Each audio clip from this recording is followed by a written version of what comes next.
नमस्ते। ओम नमो स्वामी। आज का वीडियो बहुत ख़ास है क्योंकि मैं प्रथमतः अध्यात्म को लेके मैं वीडियो बना रही हूँ और बहुत ही आनंददायक क्षण है क्योंकि मेरे गुरु परम परम दिव्य श्री गुरुदेव दत्त स्वामी महाराज उनकी प्रतिमा के आगे साक्षात उनके चरण कमलों में बैठ के मैं आपसे इस बारे में बात कर रही हूँ।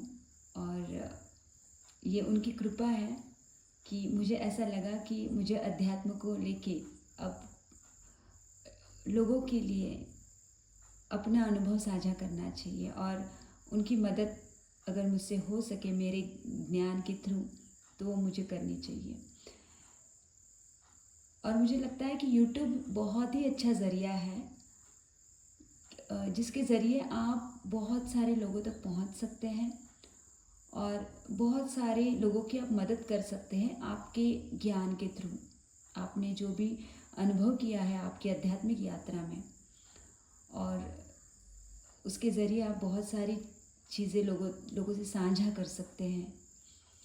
तो ये मेरा एक औपचारिक प्रयत्न है, पहला ही वीडियो है और मुझे थोड़ा नर्वसनेस था क्योंकि मैंने कभी सोचा नहीं था कि अध्यात्म को लेके मैं कहाँ कुछ बोलूँगी भी। मैं बहुत लंबे अरसे से साधिका हूँ और पर मुझे अब ऐसा अंदर से ही प्रभु की इच्छा और उनके मार्गदर्शन के अनुसार मुझे ऐसा लगा कि नहीं, मुझे शुरुआत करनी चाहिए क्योंकि हम जो भी लोग अध्यात्म के साधन में हैं सब चींटी की तरह हैं। तो मुझे ऐसा लगता था अरे मेरे ज्ञान से क्या होगा, यहाँ पे तो बड़े बड़े महात्मा संत महात्मा बैठे हैं जो अपना ज्ञान दे रहे हैं। पर परमात्मा का ऐसा निर्देश है कि एक चींटी का काम भी बहुत मूल्यवान होता है क्योंकि आपको नहीं पता कि आपके ज्ञान से भले एक जन की मदद हो 100 लोगों की मदद हो, उससे ये बिल्कुल भी मैटर नहीं करता है कि संख्या कितनी है, पर किसी की मदद हो रही है, किस चीज़ पे प्रकाश डाला जा रहा है अध्यात्म के रास्ते में, वो बहुत ही महत्वपूर्ण है। तो आज का जो वीडियो है वो इसीलिए है कि अध्यात्म की शुरुआत कैसे करें। मेरी फैमिली और मेरे जो भी प्रियजन हैं, मित्र परिवार है, सबको मैं देखती हूँ और मुझे ऐसा लगता है कि अब ये प्रश्न उठाना चाहिए कि अध्यात्म की शुरुआत कैसे करें। तो मेरा निजी अनुभव ये है कि मैंने तय करके मैं अध्यात्म में बिल्कुल नहीं आई, मुझे तो खींचा गया अध्यात्म में। अभी तो आज का जो कलयुग है और इतनी भागदौड़ भरी हमारी ज़िंदगी है, तो मुझे ऐसा लगता है कि इस भागदौड़ की ज़िंदगी में भी हम जो भी कुछ कर रहे हैं उसमें हम अपनी अध्यात्म की यात्रा कर सकते हैं। ज़रूरी नहीं है कि हमें जंगल में ही जाना पड़े या घर छोड़ना पड़े या बहुत सारी कठिन साधनाएं करनी पड़े, क्योंकि शुरुआत तो छोटी छोटी चीज़ों से ही होती है और फिर जाके वो एक लंबा सफ़र तय करती हैं। तो जब घर छोड़ने का भी वक्त आएगा तो हमें किसी से कहना नहीं पड़ेगा या वो चीज़ें अपने आप हो जाएगी। पर तब तक जो ये कर्म का बंधन है, इस कर्म के बंधन में रह के हमारी जो दिनचर्या है वो करके हम अध्यात्म 100% कर सकते हैं। और मुझे ऐसा लगता है उसकी शुरुआत इससे करनी चाहिए कि देखिए हमें अपने गुरु, हालांकि जब आप अध्यात्म में आते हैं गुरु बहुत ही महत्वपूर्ण विभूति हैं। गुरु के बिना जब हम अध्यात्म में कुछ भी करते हैं तो बहुत सारे संकट और बहुत ऐसी गुप्त असुरिया शक्तियाँ रहती हैं, बहुत ऐसी तांत्रिक चीज़ें रहती हैं जो हमें परेशान कर सकती हैं, करती ही हैं एक्चुअली। तो इसके लिए गुरु रहना बहुत ही महत्वपूर्ण है। अब जैसे कि मैंने कहा कि अगर हमारे पास गुरु ना हो तो नेहा इसका मतलब है कि हमें अध्यात्म नहीं करना चाहिए, या किस तरीके से हम शुरुआत करें? तो अब जब बात पहले गुरु की निकली है, तो मैं अपने अनुभव से आपसे कुछ कहना चाहती हूँ कि मैं गुरु के लिए बहुत ज़्यादा भटकी हूँ, और उस भटकाव में मैं बहुत तांत्रिक मांत्रिकों के चक्कर में आ गई थी। तो मैं नहीं चाहती कि आप सबके साथ ये चीज़ें हो, और जितना मेरा ज्ञान है, जितना मुझे अनुभव है, अ,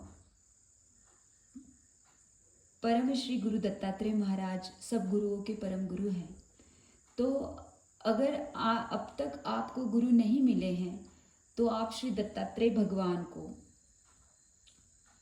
और उनके ही अवतार परम पूज्य गुरु जी श्री स्वामी समर्थ बाबा, आप उनको गुरु रूप में धारण कर सकते हैं। पर ये ऐसा नहीं कि मैं आपको कह रही हूँ इसके लिए, ये आपके वैयक्तिक अनुभव के ऊपर भी डिपेंड करता है कि अब आपकी कौन से देवता के प्रति बहुत श्रद्धा है। जैसे कि प्रभु महादेव है, प्रभु कृष्ण है, माता रानी राधा है, माता दुर्गा है, श्री हनुमान जी हैं, प्रभु श्री राम सिया राम है। तो मैं ये कहूँगी कि शुरुआत में, जैसे कि मैं स्टेप बाय स्टेप आपको बताऊँगी, पहले तो आप जिस भी भगवान से प्यार करते हैं, जिस भी भगवान को आप मानते हैं, आपका एक अंदरूनी आपका एक अंदरूनी कनेक्शन, या आपकी अंदरूनी तरीके से आप उनसे जुड़ जाइए, बहुत गहरे तरीके से। मेरा कहने का मतलब ये है कि जो भी आपकी भावनाएं हैं, आप उनसे साझा कीजिए, आप उनसे बोलिए अंतर मन में। और उसके बाद दूसरा जो स्टेप आता है, जब जिस भी भगवान के प्रति आपको बहुत भाव है, बहुत ज़्यादा आपको ये महसूस होता है कि इस भगवान के प्रति, इस मूर्ति के प्रति मुझे बहुत गहन अनुभूति होती है अंतकरण में, या हमारे जो हमारी रोज़ की ज़िंदगी में जहाँ पे आपको जो भी प्रचिति आती है, तो उस भगवान को भी आप साक्षी मान के आप पहले उनसे अपना संबंध प्रस्थापित कीजिए। ये प्रथम चरण है। क्योंकि मैं ये भी नहीं चाहती कि मैं कह रही हूँ इसके लिए आप जो परम गुरु है प्रभु दत्तात्रेय महाराज, या प्रभु गुरु दत्तात्रेय श्री स्वामी समर्थ महाराज, आप उन पे विश्वास करके आप उनको गुरु बनाइए। नहीं, बिल्कुल नहीं। आप खुद को ढूंढिए, क्योंकि ये खुद की यात्रा है, और अपनी इस यात्रा में आपको कहने वाले बहुत लोग मिलेंगे, बहुत स्पिरिचुअल साधक मिलेंगे, आध्यात्मिक संत महात्मा मिलेंगे, बड़े बड़े गुरु मिलेंगे, पर आवाज़ तो आपको अपने अंतकरण की सुननी है, अपने आत्मा की सुननी है, और उसके चलते ही आपको आगे जाके राह मिलेगी। तो प्रथम चरण ये हो गया कि जिस भी भगवान के प्रति आपकी आस्था है, आप अपना जुड़ाव उनके प्रति बहुत गहन और पक्का कीजिए। और आपकी दिनचर्या में आपका जितना भी समय आप दे सकते हैं, 5 मिनट है, 10 मिनट है, 15 मिनट है, जितना भी समय आप दे सकते हैं, ज़्यादा से ज़्यादा आपकी जो दिनचर्या, आपका कामकाज है, आपकी फैमिली सब एडजस्ट करके आपको एकांत में बैठना चाहिए, अपने आराध्य को या अपने प्रभु को स्मरण करने के लिए। क्योंकि जब आप वो प्रथम चरण का समय देंगे भगवान के लिए, तो आपके आगे के रास्ते खुल जाएंगे। तो ये प्रथम नित्य साधना होनी चाहिए आपकी, कि जिस भी भगवान के प्रति आपकी आस्था है, आप उनके लिए कम से कम, मैं 7 मिनट बता रही हूँ, मैक्सिमम आप जितना मतलब ज़्यादा से ज़्यादा आप जितना बैठना चाहते हैं आप बैठ सकते हैं। और इस के चलते आपको नेक्स्ट स्टेप अपने आप ही पता चल जाएगी। तो जो दूसरा चरण फिर आता है वो है गुरु का है। क्योंकि मैंने जैसे कहा कि किसी का सुन के, कहीं से भी दीक्षा लेके, आजकल तो बहुत बड़े बड़े सोशल मीडिया या सब जगह पे आश्रम का भी बहुत ज़्यादा बोलबाला है, बहुत सारे गुरुओं का बोलबाला है, पर मैं आपको सत्य में कहती हूँ, एक ऐसे फ्रेज़ भी है कि जो चमकता है वो सोना नहीं होता हर चीज़।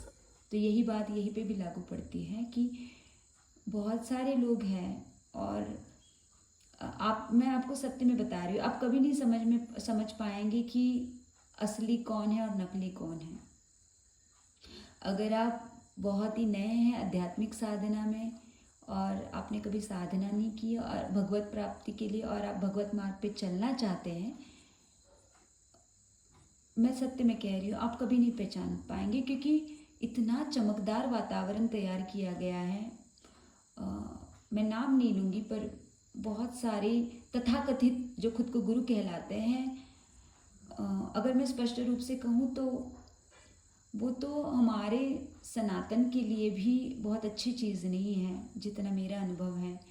क्योंकि मैं नहीं कह रही कि सब लोग, पर मेरे अनुभव के विषय में जैसे कि देखो, हर कोई जो भी एक क्षेत्र होता है उसमें अच्छे बुरे लोग होते हैं, तो यही बात अध्यात्म में भी लागू पड़ती है। यहाँ पे भी बहुत अच्छे और बुरे दोनों तरीके के लोग मिलेंगे, बहुत बहुरूपियाँ मिलेंगे। तो मैं बस चाहती हूँ कि आप इन बहुरूपियों से बच के रहें, क्योंकि ये बहुत ही खतरनाक चीज़ है जो आज के कलयुग में हो रही है। और इसी के चलते मेरे मन में ये बात आई कि नहीं, मुझे इसमें शुरुआत करनी चाहिए। मुझे मेरे अनुभव से जितना मुझसे हो सके उससे मुझे मेरा जो ज्ञान है वो लोगों तक बांटना चाहिए, उनके सामने रखना चाहिए, मैं ऐसा कहूँगी। क्योंकि जो लेना है वो नहीं लेना है वो आपके ऊपर है, वो आपका चुनाव है। तो और मुझे इस आध्यात्मिक शुरुआत के लिए मुझे स्वामी विवेकानंद जी से भी बहुत प्रेरणा मिली। मैंने उनको बहुत पढ़ा है और मुझे ये भी पता है कि स्वामी जी अध्यात्म में बहुत सारी चीज़ें करना चाहते थे, पर वो चाहते थे कि बस उनको 100 लोग मिल जाएं जो उनकी आध्यात्मिक यात्रा को आगे बढ़ा सके, लेकिन उनको वो समर्पित लोग नहीं मिले। इसलिए स्वामी जी ने समाधि ली, पर स्वामी जी बहुत निराश होकर चले गए इस धरा से। तो अगर वो इतने बड़े ज्ञानी और चैतन्य पुरुष थे, तो मैं उनके सामने चींटी के समान मानती हूँ खुद को। और मैं बस समझती हूँ कि ये जो सत्य में संत महात्मा हो गए, उनकी अनुकंपा है, मेरे प्रभु गुरु स्वामी जी का यह आशीर्वाद है, उनकी कहीं ना कहीं मुझे प्रेरणा है, इसीलिए मैं ये सब बातें आपसे साझा कर रही हूँ। तो प्रथम चरण जो हमारा हो गया वो वही हुआ कि आपको आपके आराध्य के प्रति कुछ समय देना है। और मैं ये कहूँगी कि आपकी जो भोली भक्ति है ना, आप उसको काम में लगाइए। क्योंकि आज यूट्यूब पे आपको प्राणायाम मिल जाएंगे, आपको बहुत सारी चीज़ें मिल जाएंगी, पर सत्य में जो एक भोली भक्ति होती है, एक भक्ति का जो भाव होता है, उसकी गणना आप किससे भी नहीं कर सकते। ना प्राणायाम से कर सकते हैं, ना किसी और योग से कर सकते हैं।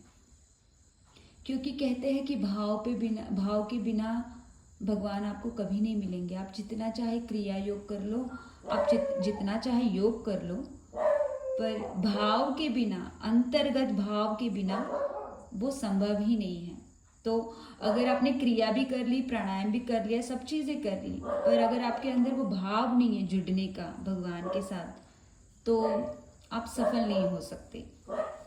तो मैं यही कहूँगी, इसके लिए आप शुरुआती पहले भाव से कीजिए, उसके बाद आपको जो सही लगे प्राणायाम और जो अन्य चीज़ें हैं उन पर चले जा सकते हैं।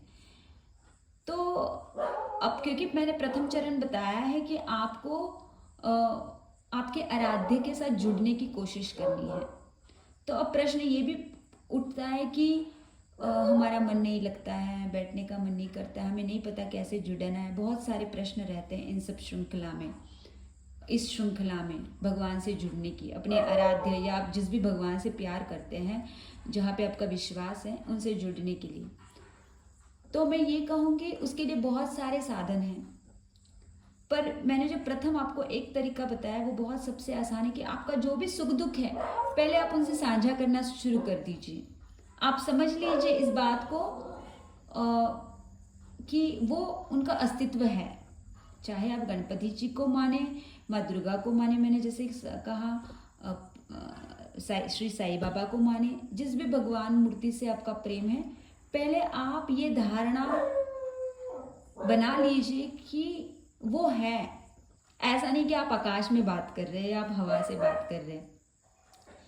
क्योंकि मैंने एक बार मेरी माँ से कुछ कहा था और मेरी माँ बोलते हैं पगली, भगवान कभी बात करते हैं? तो ऐसा नहीं है। भगवान बात करते हैं, भगवान सुनते हैं, सब चीज़ें होती हैं। अगर इसके सब एविडेंस या कहते हैं ना, उसके सारे प्रमाण हमारे भारतीय संस्कृति में हैं, हमारे महापुराणों में हैं, हमारे जो धार्मिक ग्रंथ हैं उन सब में इसके पुराण हैं। जो संत महात्मा हो गए हैं, उनकी जो कथाएं, उसमें ये प्रमाण है कि भगवान उनके लिए आए हैं, उन्होंने खाना खाया, उन्होंने उनसे बात की है। तो आप ये पहले पक्का धारणा कीजिए कि जिस भी भगवान के लिए आप जुड़ना चाहते हैं, आप पहले ये मान लीजिए कि उनका अस्तित्व 100% है, वो आपको सुन रहे हैं। क्योंकि यहाँ से ही फिर आगे की आपकी यात्रा शुरू होगी। तो पहले आपको ये धारणा पक्की करनी है कि मैं हवा से बात नहीं कर रहा हूँ, मैं सत्य में मेरे प्रभु से बात कर रहा हूँ और वो मुझे सुन रहे हैं। और जो भी आपकी परेशानी है, जो भी आपकी चिंता है, सब साझा कीजिए उनसे। आपको जो भी प्रार्थनाएं करनी है, आपको जो भी चाहिए, आप उनको कहिए कि भगवान मुझे ये चाहिए, मुझे ऐसा चाहिए, वैसा चाहिए। तो ये प्रथम चरण है भगवान से जुड़ने का। इसके बाद जो द्वितीय चरण आता है जुड़ने में, वो आता है कि आपको अपनी शुद्धि करनी पड़ेगी। शुद्धि का मतलब है कि अपनी शरीर शुद्धि हो गई, चित्त शुद्धि हो गई, मन की शुद्धि हो गई, अंतकरण शुद्धि हो गई। तो इनके लिए बहुत सारे प्रयास हैं जो आप कर सकते हैं। मैं ये कहूँगी कि अगर आप खाने पे अपने ध्यान दें, मैं ये नहीं कहूँगी कि क्या खाना चाहिए क्या नहीं खाना चाहिए। मैं कहूँगी हर तरीके का खाना बहुत अच्छा है, क्योंकि नॉनवेज जो होता है बहुत तामसिक फूड होता है, मतलब तामसिक खाना होता है। तो अच्छा रहेगा अगर आप नॉनवेज नहीं खाएं, अंडा, मांस, मटन, मछली, ये सब चीज़ें नहीं खाएं, तो आपके शरीर के लिए और आपकी आध्यात्मिक यात्रा के लिए डेफिनेटली वो बहुत सपोर्टिव होगा। बाकी ये सब चीज़ें छोड़ के आप सब कुछ खा सकते हैं, जो भी आपका मन करे वो। उसमें वेजिटेबल्स में, वेज में आपको जो भी पसंद है वो सब कुछ आप खा सकते हैं। मतलब नॉनवेज छोड़ के जो भी चाहिए वो सब कुछ खा सकते हैं, वो सब कुछ ही सपोर्टिव है। उसमें और एक डीप में ऐसा क्वेश्चन आता है फिर कि बहुत सारी चीज़ें हैं जैसे कि शुगर नहीं खानी, वो अलग से अलग टॉपिक है, उसके ऊपर मैं अलग से कभी बोलूँगी प्योरली खाने को लेके। लेकिन क्योंकि मैंने ये गलतियाँ की हैं, मैंने अपनी शुरुआती ज़िंदगी में बहुत ज़्यादा नियम बनाए थे कि मैं शुगर नहीं खाऊंगी, शक्कर नहीं खाऊंगी, ये नहीं खाऊंगी, वो नहीं खाऊंगी, पर ऐसा नहीं है। तो मैं ये कहूँगी खाने के ऊपर ज़्यादा फोकस ना करें, इतना बस इतना ही खाए कि नॉनवेज मत खाए। नॉनवेज छोड़ के आपको जो भी अच्छा साफ सुथरा खाना खाना है, अच्छे भाव के साथ, प्रेम के साथ आप वो खा लीजिए। तो ये पहले खाना हो गया जो शरीर से संबंधित है। और मन से संबंधित है कि आप किसी ललित कला में अगर जुड़ जाएं, क्योंकि मन का ऐसा होता है ना कि मन को काबू करना तो बड़े बड़े योगियों की भी बात नहीं बन पाती।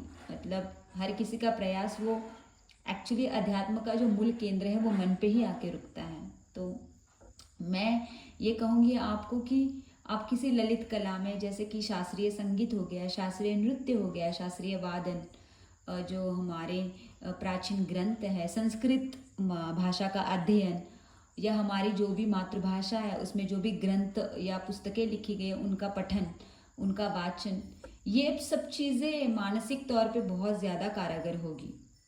तो आप उन सारी चीज़ों को कर सकते हैं। मैंने जैसे अभी आपको बताया मानसिक शुद्धि के लिए। और तो पहले शारीरिक शुद्धि हो गया, फिर मानसिक शुद्धि हो गया। अंतकरण शुद्धि मैं इसलिए अब जो तीसरा चरण है मेरा चित्त या अंतकरण, उसमें मैं ये कहूँगी कि देखिए हम चीज़ें तो बहुत सारी करते, पर अगर हमारे अंतकरण में किसी के लिए द्वेष हो तो फिर बात नहीं बनेगी। तो अब वो षड्रिपु भी आते हैं। मैं ये नहीं कहूँगी कि कभी हमारा स्वभाव एकदम से बदल नहीं सकता, क्योंकि ये हमारे बहुत सारे जन्मों की श्रृंखला है, बहुत सारे जन्मों का कर्म है।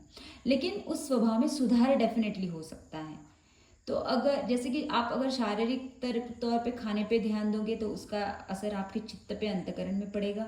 और दूसरी बात है मानसिक तौर पे, जो मैंने आपको बताया ललित कलाएं हैं या अच्छी अच्छी चीज़ें पढ़ना।